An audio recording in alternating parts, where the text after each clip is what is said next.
Recording.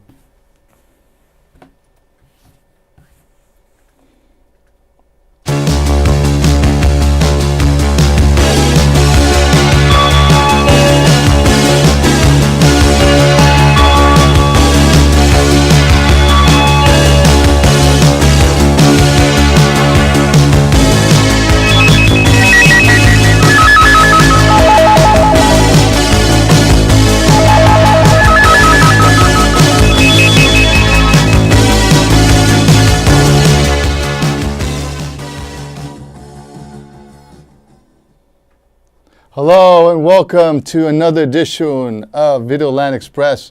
I'm going to be your host, Mark. Frank will be here. He said he promised to be here for the next show. Today is the 3rd of November, 2018. So by in 2 weeks Saturday, we should have Frank come back. So it's been an honor and a privilege to host the show while Frank's been away taking care of business. And like he said, hopefully he'll be back for the next show. And thank you again for tuning in. I'm Mark. Thank you for tuning in to another great adventure of Videoland Express for the 3rd of November. This is live, folks, the live show. We'd like to thank everybody at Neighborhood Network for helping us out. And I'm going to see, I'm not sure I'll be able to do another 10 minutes more at the end of the hour of the show once we stop going live to put it on YouTube. But I will be posting the show up on YouTube. I post it up on my site. And as soon as Frank comes in, maybe we can link all the shows and you can see all the past shows I've done, while Frank hasn't been around. All right, Frankie, hopefully you get back. Hopefully everything is better. And we hope to see you back. And we'll continue the show. He's been doing the show for more than 30 years. I've been helping him for about 3.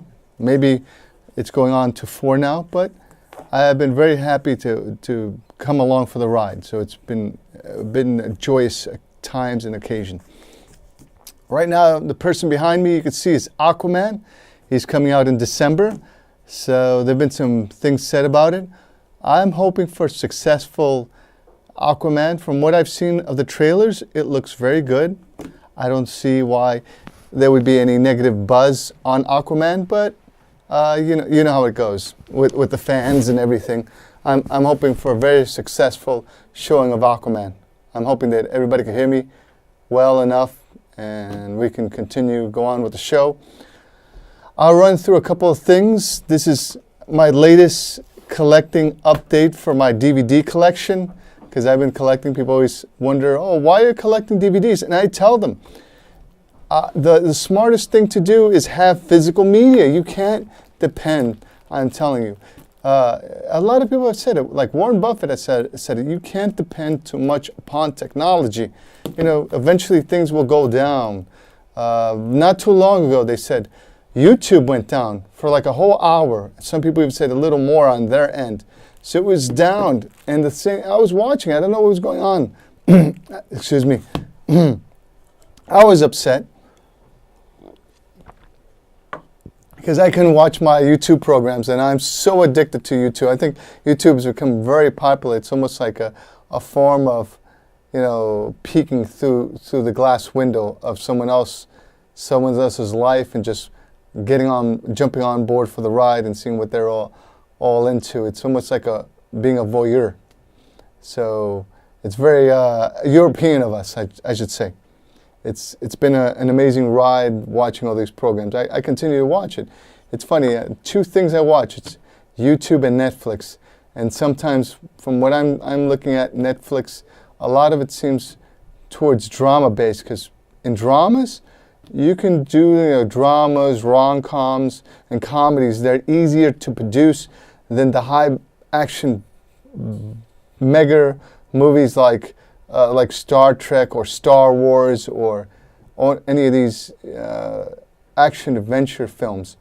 Even Deadpool. Deadpool was the best example to show us, like, him just having a fight scene with guns cost him so much money that once in some of the movies they would just lose the guns just for they could use the excuses, like, oh, well, now we're not going to have a big shootout and a big gunfight battle, because in reality it cost them so much money, but they would use it as an excuse for not having it. So like I said, I'm collecting physical media. I collect my cartridges too, Atari, Sega Genesis. You know, I'm more of a Sega Genesis fan than I would say Nintendo.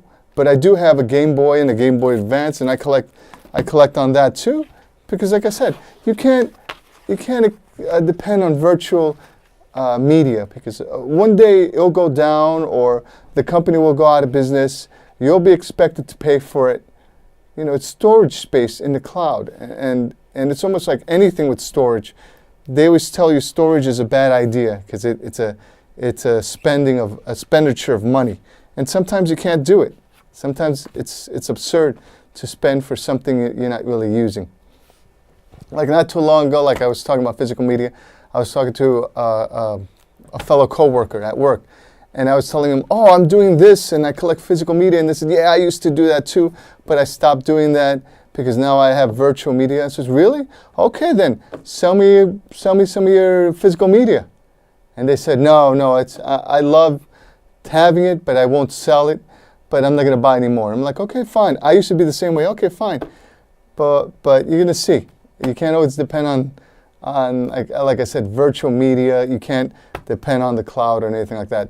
So they said that they wanted to see World War Z again. They had it, but they couldn't find a copy in their apartment. They had World War Z with Brad Pitt. You know, I'm not getting paid by any of these people for saying this stuff, but they said they couldn't find it, so they got upset. So they said they really wanted to see it, so they checked through the streaming service. I think they said they didn't have Netflix, or maybe it wasn't on Netflix anymore, but any other place they wanted to look at it, like on demand, he said that they wanted like $3.99 or $4 just to see it. To own it was like $7.99, like $8 plus tax or whatever. And that upset him. He said, I have it already. I'm not going to pay for it. And paying $4 for a DVD, I could get something cheaper. It's ridiculous. So I said, okay, go ahead. And he said he scoured his house till he was able to find it, and he was able to find his copy of World War Z. So he didn't have to spend that extra $4 or $5.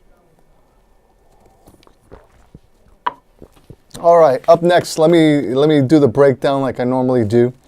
All right, if you want to see the show live or you want to see it on the internet, if you don't have if you have the internet, we're on Manhattan Neighborhood MNN.org web channel 2 lifestyles channel, and that's live. It shows live, and you can see us also live at 5 p.m.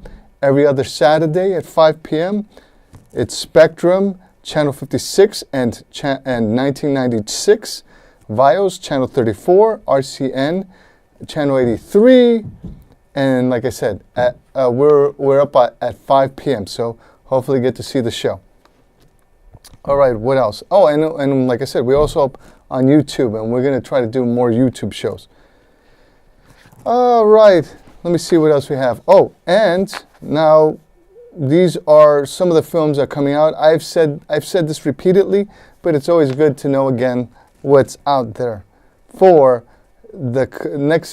this coming month. I think I say Creed 2 is going to be on the 21st of November. I look forward to seeing that. Spider-Man Into the Spider-Verse, that's going to be the 14th of December. Aquaman, which is our friend right here, Jason Momoa, it's going to be on the 21st of December. So does that make this a Christmas movie? I guess. Sort of like Die Hard. Recently I saw that they have a Die Hard Christmas book, so you might want to take a look at it. It was pretty funny. It's done to the tune of the Christmas tale, where, you know, the children were all snug in their bed, that soon Santa will be heading. So it's almost done to that tune. It's pretty funny. And let me see what else we have. Sherlock Holmes. It's going to be out on, is that correct? I guess in this year. Let me see is it the January, the 18th of January next year? Then we have Godzilla, which I'm interested in, is the 22nd of March of 2019. Shazam, the 5th of April 2018 with Zachary Levi. I know there's a lot of Zachary Levi fans. The 3rd of May for The Avengers, which is untitled yet. I think they came up with the title, but like I was saying before, that Mark Ruffalo mentioned the title and he may have gotten fired, but I don't know if that's true. Then we have Glass, and which Glass, I've heard it's going to be on the 18th of January, same as Holmes, or Sherlock Holmes with Will Ferrell, and Captain Marvel on the 8th of March 2019. Continuing with that is Dark Phoenix, which is going to be on the 7th of June, and Gambit, which they moved. Before, Gambit was going to be earlier. Gambit was going to be on June. Now it's going to be on the 13th of March. Get this, now the person who's going to be playing Gambit is going to be Channing Tatum. Yes, Channing Tatum is going to be playing Gambit. I know everyone's excited to see that. I bet you a lot of people said, wow, this is great. I didn't even expect it. Well, whatever. There you go. Justice League then comes out in June 14th, 2019. Hopefully, it's going to be good. Knock on wood. Toy Story, it's going to be the 21st of June, 2019.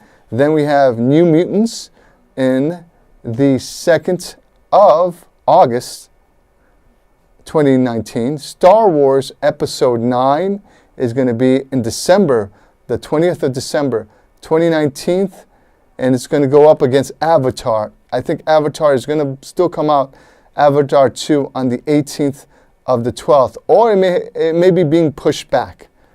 I heard some rumors too that I have to check again. And then to round it all off, Fast and the Furious, the 10th of April. Wow, that's going to be a whole lot of things to address for all that stuff coming up. It's going to be something. It's going to be really amazing. So who knows? I'm going to jump. Maybe I'm going to be jumping between this, that, and the other. And going down to what I was saying before, here's my list of DVDs. We could all break it down for you. All right. That's hopefully it's not too boring for you. Hopefully you get a kick out of this. Maybe it'll give you some ideas to grab some DVDs. And like they say, the lifespan of some of these DVDs, I've heard, it can only be about 10 years. And then they start to disintegrate or degrade. And then the quality goes bad.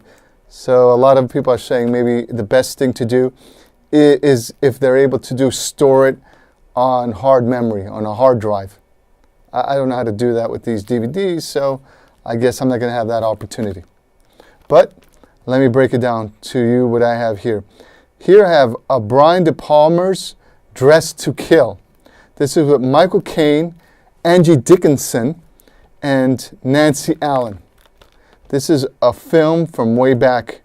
I guess if you happen to remember when this film came back. I don't even remember when this film came out. It came out in, let me see, in the 80s, was it? Well, I guess that's what's specifying here, in the 80s, 1980. So I remember wanting to see this film when I was younger. I got to see it. I didn't get to see it in theaters, but I got to see it at home when it finally came out back in the day when there was only 3 channels.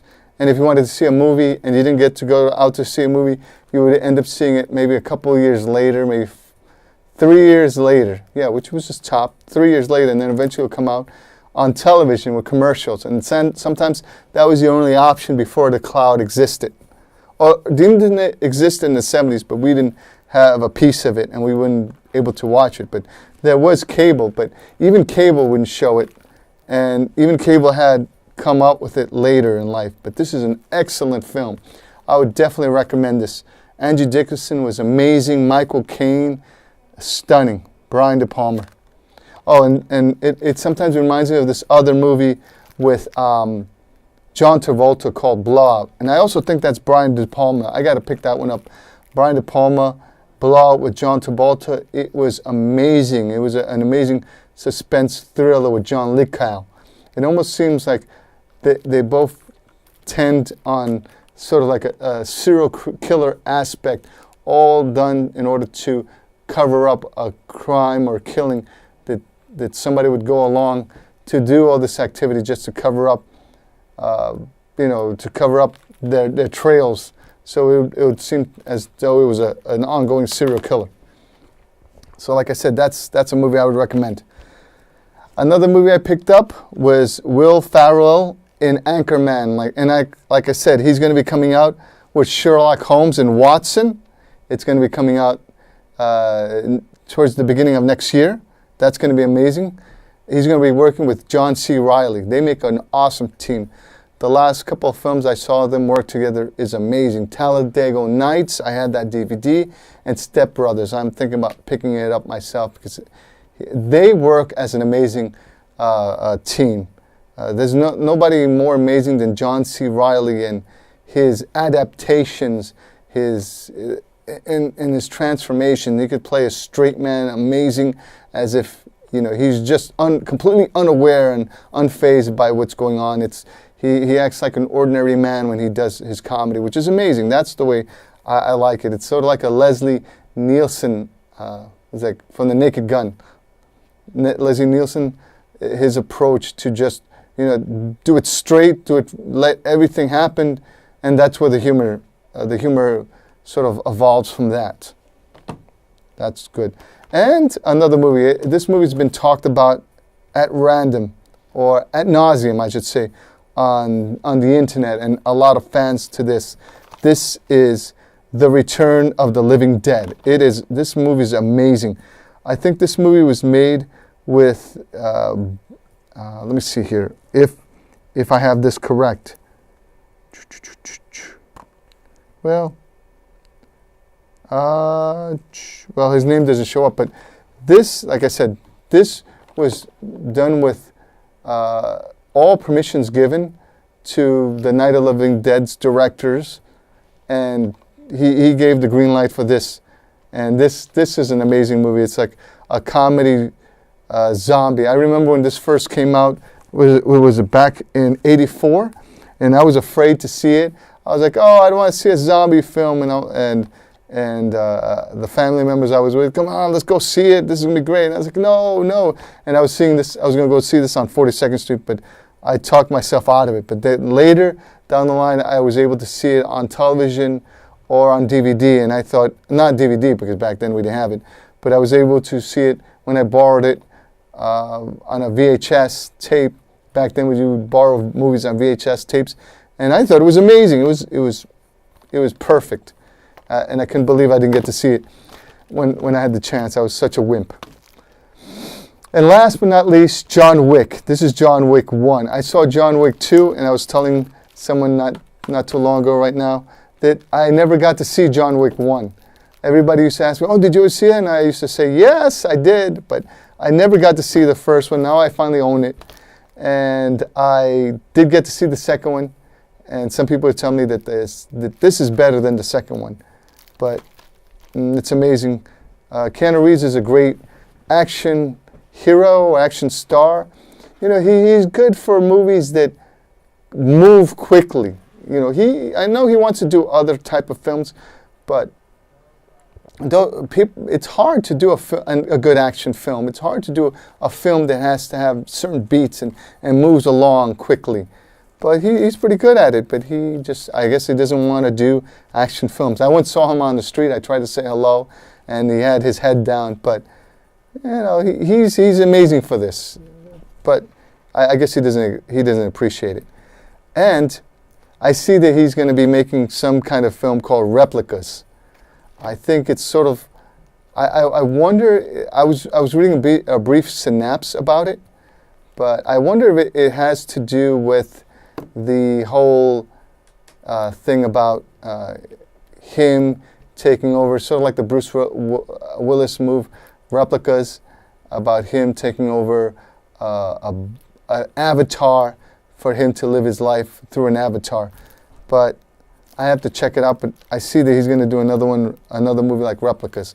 But like I said, sci-fi films in general, and good action films are hard to make. You know, like you have a Schwarzenegger, you have a Star Trek, and those films are sometimes hard to make, hard to enjoy.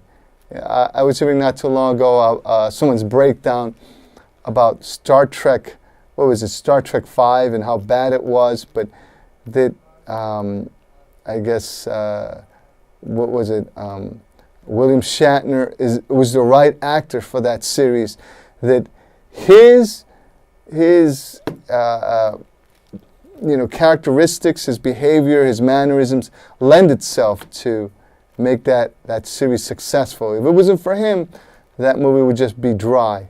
And like I said, Keanu Reeves is another kind of actor, an amazing actor who you want to follow along in an adventure. He's in a good adventure character, but a lot of people don't want to be adventure characters. They rather be serious drama, but a lot of serious drama is difficult too. Sometimes you have to have the right actor for that. Like, for example, Al Pacino is a good serious actor, but sometimes in action, you may not take him so seriously. So you see, it's a very tight rope you walk when you try to take on all these different types of adaptations of being an action adventure film, or a comedy, a dramedy, and then they're not easy to make. People who know how to work with it should appreciate that they're able to work with these films and appreciate the role they're doing in it. All right. Next, what I'd like to talk about is my deep dive. I can get back to these films too. I can go back and forth, sort of saying, "Hey, this is an example of it." But there was always a film or a director that I always wanted to talk about, Christopher Nolan. I always tell people that directors get their ideas or experiences that they've experienced and interject it in the films that they've worked with or things that they've seen, and they start putting into the movies. And a lot of this can be seen from people in the movies they make. Not too long ago, I was telling somebody how, from what I saw, someone was speaking about it on the internet, especially on YouTube, how they were saying certain scenes from The Last Jedi were very reminiscent of Escape from New York. How the final scene was very reminiscent of Escape from New York, and it was showing side-by-side comparison with the hologram of Luke Skywalker and the hologram of Kurt Russell in both these scenes where he gets shot at and they try to kill him, but they couldn't because it's a hologram. And then at the end, he was able to buy the time that was needed for him to escape. And they're comparing these scenes being a little plagiaristic with The Last Jedi. And I was sort of laughing because I looked into it and I said, hey, yeah, it's very, some of these scenes are very reminiscent of those scenes. You know, there's a lot of inspiration out there from the movies that we watch, you know, films that we watch, and things that we take in. And like I was saying, Christopher Nolan's Inception brought a mind to that.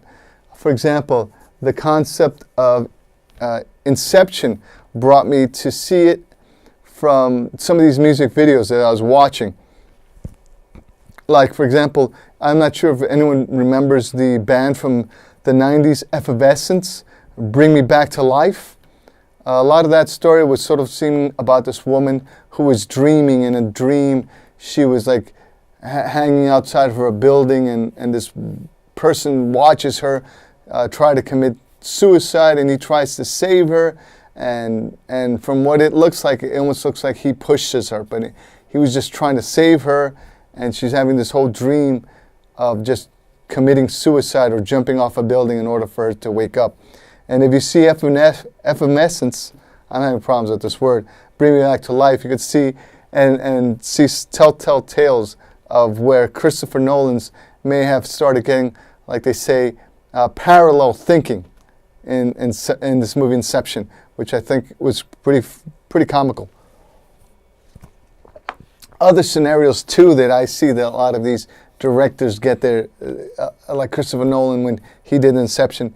I was reminded of Jamiroquai in Virtual Insanity, where he starts scaling up a bedroom and he's like this living room and he starts doing this whole dream sequence where he's scaling up the walls and going up the walls and getting to the ceiling and then falling down.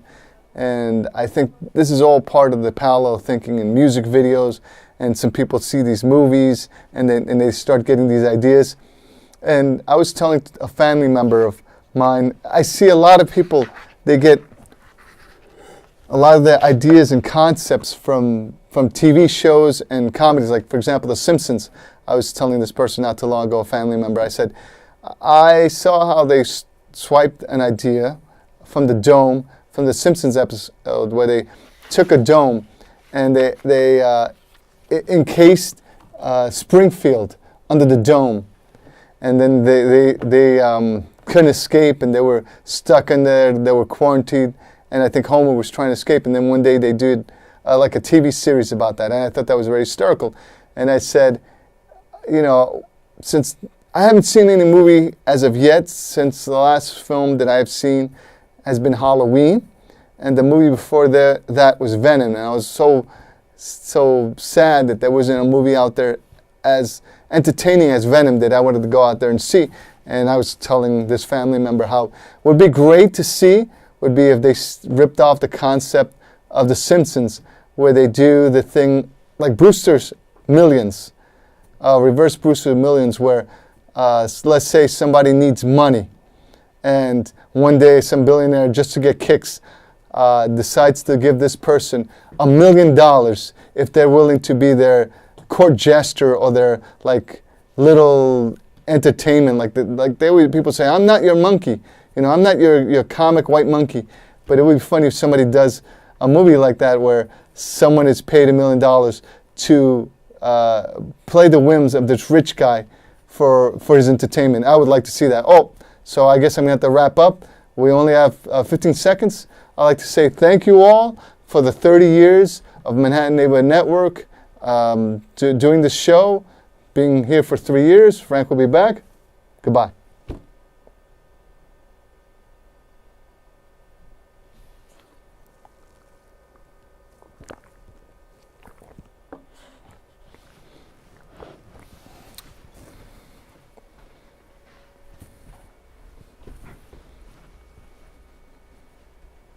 I know.